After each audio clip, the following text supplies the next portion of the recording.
Dan langsung saja di video kali ini saya akan sharing lagi, yaitu tentang cara backup file data sebelum kita akan install ulang Windows, teman-teman. Cara ini bisa teman-teman terapkan di laptop ataupun komputer, baik itu Windows 7, Windows 10 ataupun Windows 11 ya. Bagaimana cara membackupnya dalam keadaan laptop masih bisa masuk Windows? Jadi di file explorer ini biasanya kan teman-teman cari data di sini ya. Nah, satu-satu kan teman-teman mindahinnya satu-satu pada folder picture, dokumen atau video. Nah, cara ini langsung saja teman-teman buka pada bagian klik pada bagian disk PC dan buka pada local disk C. Nah, lalu buka folder user. Di folder user ini nanti silakan buka user login sesuai nama login masing-masing ya. Berhubung di laptop saya nama user loginnya user, maka saya pilih user ya. Nah di sini teman-teman bisa langsung backup semuanya. Jadi untuk dokumen, download, musik, biasanya yang biasa di backup itu ini. Saya pilih ya ini.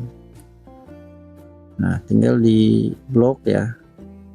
Ini itu sama. Datanya ada di sini, tinggal diklik kanan lalu kita pilih copy dan kita paste di local disk D. Nah kita bikin folder baru ya, agar nanti tidak berantakan data kita. Kita bikin folder baru, kita kasih nama misalkan backup data C apa ya, backup data C misalkan. Nah, kita bikin folder dan kita copy pastenya di sini ya. Kita paste di sini, teman-teman. Nah, seperti itu saja teman-teman cara backupnya. Jadi nggak perlu kita milih satu-satu. Kita langsung pilih aja folder semuanya dan langsung backup semuanya kayak gitu ya. Tinggal ditunggu saja sampai proses backupnya selesai. Maka nanti ketika misalkan teman-teman mau reset total ataupun install ulang, data di C-nya akan hilang, tetapi kan kita sudah backup, sudah kita salin ke D kayak gitu. Kayak gitu teman-teman ya.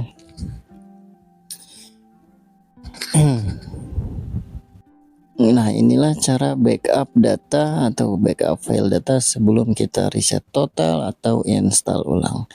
Mas, ini kan cara backup, cara installnya ada ya, tinggal ditanya aja di kolom komentar. Misalkan Mas kirimin link cara install untuk pemula, nanti akan saya kirim link video cara install Windows khusus untuk pemula kayak gitu teman-teman. Nah, kita percepat videonya teman-teman. Nah, ini proses copy pastenya sudah selesai dan kita cek juga pada bagian folder yang tadi kita salin ya. Ini sudah berhasil kita salin dan datanya sudah berhasil kita amankan ke local disk D. Maka nanti teman-teman install ulang di local disk C, meskipun mau di format, mau di delete partisi, bebas karena datanya sudah kita salin ya, kayak gitu, aman. Oke lah, mungkin infonya cukup sampai di sini saja. Terima kasih sudah nyimak. Cukup sekian dari saya. Assalamualaikum warahmatullahi wabarakatuh.